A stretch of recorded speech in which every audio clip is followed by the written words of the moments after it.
Hello, everybody, and welcome back to yet another episode of Weird Disney Cars Diecast Errors and Inconsistencies, the series where I take a look at weird Disney Cars Diecast errors and inconsistencies.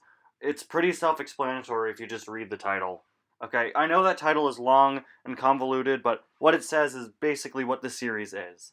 In each episode, I take a look at 10 different errors or inaccuracies from within all of the different Cars toy lines, although I mainly focus on the Mattel 155 scale line. Sometimes I do these episodes with another channel, like last time it was a collab episode with BGM Studios, where I did 5 entries and he did the other 5. But today, I'm back to riding alone. Ha! You probably thought I was going to do the whole I'm Han Solo joke again, didn't you? Well, let me tell you, I'm not that predictable. Okay, so maybe I am that predictable. And sorry about your ears. Let's start this list off with a nitpick. Everyone loves a good nitpick, right? The 2020/2021 multi-packs all have this label at the top of them saying 11 racers. But that's never technically true, as none of the packs actually come with 11 racers. One of the packs includes 10 racers and Maddie McGear. One pack technically includes 8 racers, as 3 cars included are Fabulous McQueen, Pat Traxon, and Chick Hicks, although I guess you could make an argument that it's 10 racers, as Chick and Lightning were formerly racers. But still, Pat Traxon isn't really considered, a racer. Another 11 pack includes 10 racers and Smokey, and the Cars 1 11 pack is the biggest crime, as of all the cars included, only 5 of them are racers. So, while it claims to have 11 racers, technically that's never been true. For whatever reason, the tuners were all over Cars merchandise in 2010, and only 2010. I just remember this very specific point in time where every piece of Cars merchandise featured Lightning, and then DJ Boost Wingo and Snot Rod. I don't know why. I guess because they were the cool bad boys who broke the rules and broke the law and ended up in jail because of it. Woo! Yeah, what role models, huh?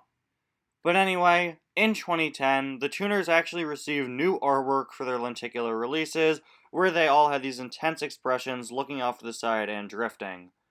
All except for Wingo, that is, who, for whatever reason, just used his normal artwork. I have no clue why when the other 3 had this new artwork made for them. The other strange thing about this is that, much like this trend of the tuners being everywhere, this artwork was only used for them in 2010, and never again. It hasn't been seen on the packaging for any of these guys since. Heck, even their other releases in 2010, such as their color changers and multi-pack releases, used their normal artwork, so I don't know what was going on here. In 2015, we got a 2-pack of Mater with All-in-All cans and the Wasabi Chefs from Cars 2. Mater with All-in-All cans is, in my opinion, one of the most underrated Mater variants, with a very detailed back section packed full of a bunch of All-in-All cans. But while the artwork shows Mater drinking one of said All-in-All cans, no All-in-All can for him to drink is included. It's not attached to the mouth like has been done with some diecasts, and it's not included separately like what's been done with some diecasts. So I have no idea why Mater's drinking an All-in-All can on the artwork when he doesn't even include an All-in-All can to drink. And I'm not even sure if he drinks an All-in-All can like this in the movie anyway. 2022 is gearing up to be a great year for the Cars diecast line. It seems that we're finally going to be getting some more equal representation from Cars 1 and 2. And there are some interesting changes with the packaging. For example, name tags no longer being a separate piece. They're just going to be written on the card back this year. It seems that they're using a little less plastic for the bubbles, which is a good thing. A lot of companies are trying to cut down on how much plastic they use, but that's not what I'm here to go over today. Instead, I'd like to talk about the fact that there's already an error in the 2022 Cars diecast line within its first wave of singles. Easily one of the most highly anticipated 2022 re-releases is this guy right here, Miles Axelrod with microphone. It's been rumored for years now that Miles Axelrod with microphone was supposed to get a re-release, and now it's finally happening. But, if you look on his packaging, he's just labeled as Miles Axelrod and not Miles Axelrod with microphone. Which is incredibly annoying because it is a separate variant. It is the microphone variant. Heck, it even comes with the microphone. but he's just labeled as Normal Miles.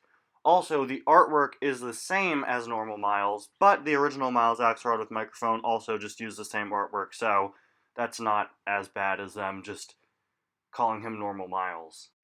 Easily one of the most requested diecasts, or group of diecasts technically, that I've heard people say they want during my time on this channel, has been the rest of Lightning's Cars 1 pit crew. For whatever reason, we've only ever gotten My Name Is Not Chuck, and never the tall or wide pitty models for Lightning like we've gotten for so many other pit crews. But what if I told you that there was a tall Rusty's pitty? Well, sort of. In 2013, they released a line of launchers with pitties on the back of them. These might look familiar because this line was actually revisited for 2021. When you push down on the pitty, the racer launches. These pitties, however, are non-removable and made of plastic. They are permanently molded to the base of the launcher. While the 2021 version includes Guido, the original 2013 version of this included a Rusty's pitty. That's right, a red Rusty's 95 pitty for McQueen.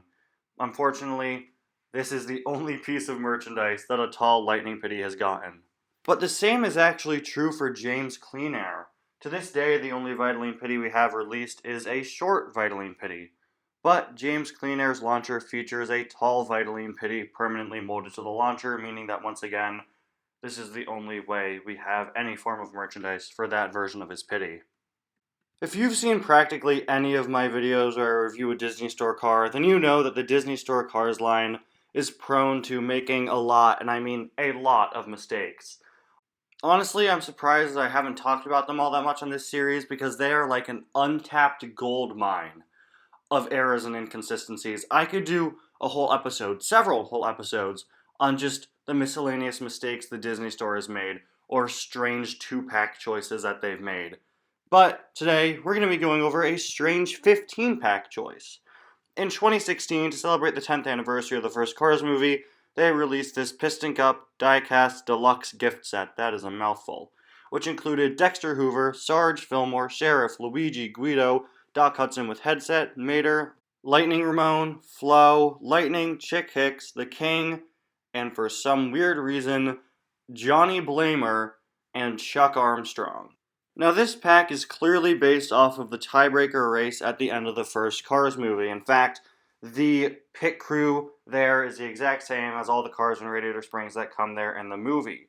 Dexter Hoover makes sense, Lightning, Chick Hicks, and the King make sense, but why are Johnny Blamer and Chuck Armstrong there? All of the other Piston Cup racers only appeared in the first race of the movie, and this pack is clearly based off of the last one, so why include them? I mean, I guess it kind of makes sense. I guess I just wanted to include other racers, but like, you were so close to having a really cool pack that was also really accurate to the movie.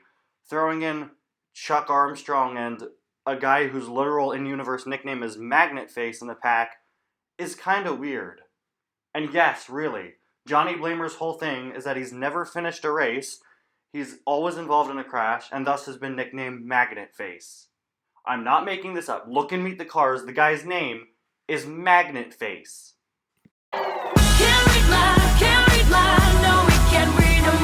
Magnet Face. While nowadays we're used to having one or two Cars toy lines being exclusive to certain stores every year, like Target and Walmart, it's not all that common that one particular Cars diecast is made exclusive to a store. But this wasn't the case in 2017, as Rusty's Racing Center Lightning McQueen was made as a Target exclusive. That's right, if you wanted to get Rusty's Racing Center McQueen in 2017, the only way you could get him was at Target. Not just that, but it seemed that any and all pieces of Racing Center McQueen merchandise in 2017 were made exclusive to Target, from remote control versions to the Jada model to even his Funko Pop, but more on that later. McQueen actually remained as a store exclusive moving into 2018. You could tell because he had this little golden name tag that none of the other cars had, which he had back in his original release as well. However, in mid-2018, following the change of cars being made in Thailand now instead of China, Rusty's Racing Center McQueen no longer became exclusive to Target, and now you can find him released in any store. Well, not now. I mean, his last release was in 2019, but you get the point. The 2018 updated Sally mold is great. It's so great, in fact, that Mattel constantly forgets about it and releases the wrong original Sally instead. But we've been over that before. Today I'd like to talk about something that's actually inaccurate with the updated 2018 Sally. You see, 2018 Sally is based off of Sally's Precision Series model, who has her spoiler raised up so you can see her tattoo underneath it. The 2018 Sally mold doesn't have the spoiler raised up, instead has Sally like in her normal shape, like the original diecast had. However, it made the mistake of printing Sally's tattoo anyway. That's right, 2018 Sally still has her tattoo printed on top of the spoiler, which is down. It's something that really, really bothers me. This is a great looking Sally, so much better than the original, but this is just one problem with it that just annoys me to no end. Well, well, well, the Disney Cup Piston Store 15 Diecast Deluxe Set Gift Pack, whatever it was called, is back for revenge. As it turns out, that, just like I said earlier, there's more than one error with this, okay? I was saying earlier how the Disney Store is this treasure trove of untouched errors and inconsistencies, and look, there are even more in this pack, as Sarge and Fillmore and Mater are not their pit crew variants. Now, I wouldn't have expected them to include pit crew Sarge or Mater. Those are definitely a bit more obscure. Heck, it took them 9 years. It took Mattel 9 years to make pit crew Mater. But Fillmore? Pit crew member Fillmore is iconic. He's one of the first Fillmores that was made as a diecast by Mattel, and it's really surprising to see them not include him. Fillmore missing his headband here is really disappointing to me. It just makes it feel like there's something missing from the pack. But hey, at least it has Magnet Face, right? A lot of people either love or hate Funko Pops. Personally, I quite like them, and I own quite a few. I've amassed a pretty decently sized collection over the past few years of them, and I buy them pretty frequently. But one thing that I'm not a big fan of were the Cars Funko Pops, where I felt they really dropped the ball. First off, these guys don't even roll for whatever reason, and that's something that's bothered me for a very long time. They are incredibly stationary, which makes sense. The normal Funko Pops don't move, but at least like some of them have head swiveling or bobbleheads. The cars are just completely stationary, which was always kind of annoying to me. But what's also annoying to me is what they did regarding the packaging for their Cars 3 versions of McQueen. Sometimes when Funko does a variant, they'll keep the artwork of the character on the packaging exactly the same. It's just what they do sometimes. But when it came to the McQueen variants, that was incredibly inconsistent. While both the Primer McQueen and Rusty's Racing Center McQueen unfortunately use Cars 3 McQueen's Funko Pop artwork, Fabulous McQueen doesn't. Why the inconsistency? If you're not going to change McQueen's picture from variant to variant, why did you change it for that one? But doing this is weirdly inconsistent with the Funko Pops they made based off of the first Cars movie, as Lightning, Mater, and Ramon each have a variant Funko Pop, and each of those have different artwork, so are we using the same artwork for variants or are we not? Can somebody please just make up their mind? And while we're at it, please Funko, slow down with the production of Funko Pops. Please, do we really need a Moon Pie Funko Pop? Do we really need the entirety of NSYNC? I mean, personally, I need that, but do other people really need the entire band NSYNC as Funko Pops? Do we really need Venomized Thanos? Do we really need Venom, but he's also Thanos? I mean, come on, Funko. You're kidding me. And there you have it, guys. Another episode of Errors and Inconsistencies done. Thank you all so much for watching this episode. I'll probably be releasing the next episode of this series before the end of the year. But yeah, thank you all so much for watching, and I'll see you guys next time. Bye now.